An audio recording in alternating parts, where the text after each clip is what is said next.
Thank you for buying from Montando Trailer. This is your instructional video on the operation of the trailer. When it comes to moving the trailer, you'll want to make sure that the fresh water tank is as emptied as possible. On the bottom there you see a white pipe with the red shutoff. You'll want to turn that red shutoff on, and that will drain the fresh water tank anytime you're looking to move the vehicle. You can also see at the top, that's where the fresh water would come in if you're looking to fill the system, and there is an automatic shutoff as well so you don't overflow it.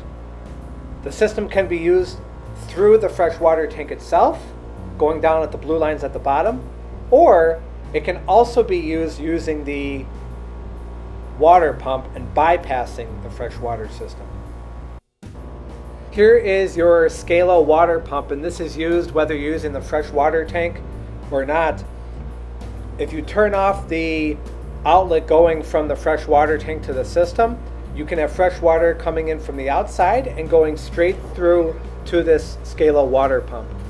So that's the option that we would recommend using if at all possible. As you can see here, all the plumbing is clearly labeled. In the mechanical room you have an owner's manual labeled Montando Trailer. It's a binder, and there's a sheet in there that clearly outlines which number corresponds to which part of the trailer, and if any need to shut off any one of those parts of the trailers, you can see which one corresponds to which part of the trailer. In general, all of the plumbing should be turned on, but there is one part of the plumbing that's only used for winterizing, and I will circle it here. So this part should only be used when winterizing, and all other times it should be turned off the way it is now. So to be clear, keep this one off as shown. Here you can see to the left your owner's manual that has the instructions for the plumbing shutoffs. It has all your warranty information for all of the components on the trailer, and then you also see your Navion hot water tank there as well.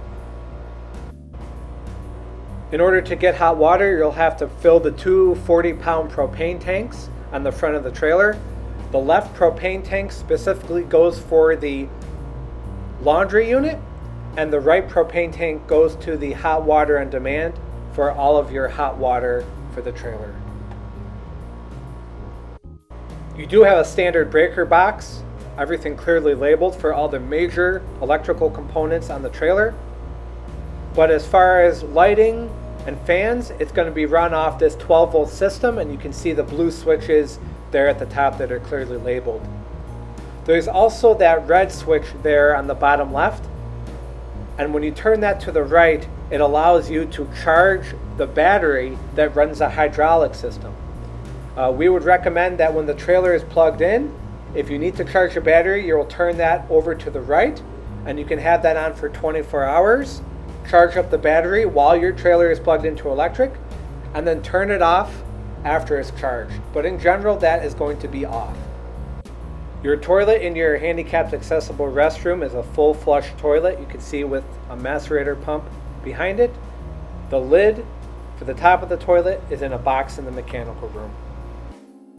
We're going to next talk about raising and lowering the trailer. There's a few things that are very important to do before you raise and lower the trailer. The first thing that you need to do before lowering the trailer is on the back for your ADA ramp, there's one lock in the middle. The key is in the mechanical room.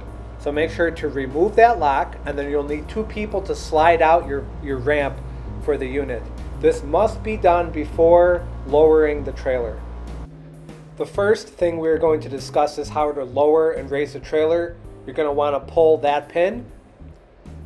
There's also another safety pin on the axle here, and then also on the other side. So pull all three, and then the trailer is ready to lower. You can take the remote that's in the mechanical room, push on the down arrow, make sure the pins are dropped, and then you can lower the trailer. This is not your trailer, but it still shows you what it looks like when it's lowering.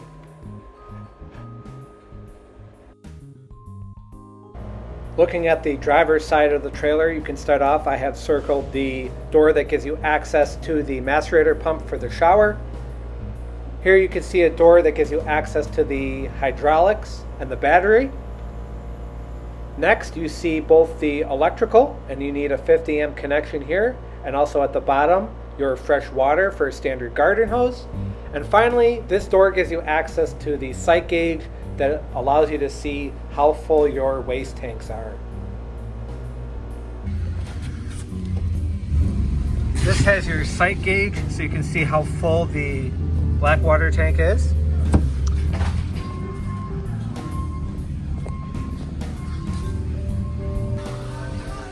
Here you can see access to your battery, and then as well as your hydraulic system. On the passenger side, you can see this door. This gives you access to the macerator pump for the shower. Once you can see that your waste tanks are close to being full, you can see here the clean out valve with the yellow handle, and this is used by a pumper truck to pump out the tanks. You will also have keys for the handrail and also the door. Once you have both of those unlocked, you can open the door and pull down the stairs and you're good to go.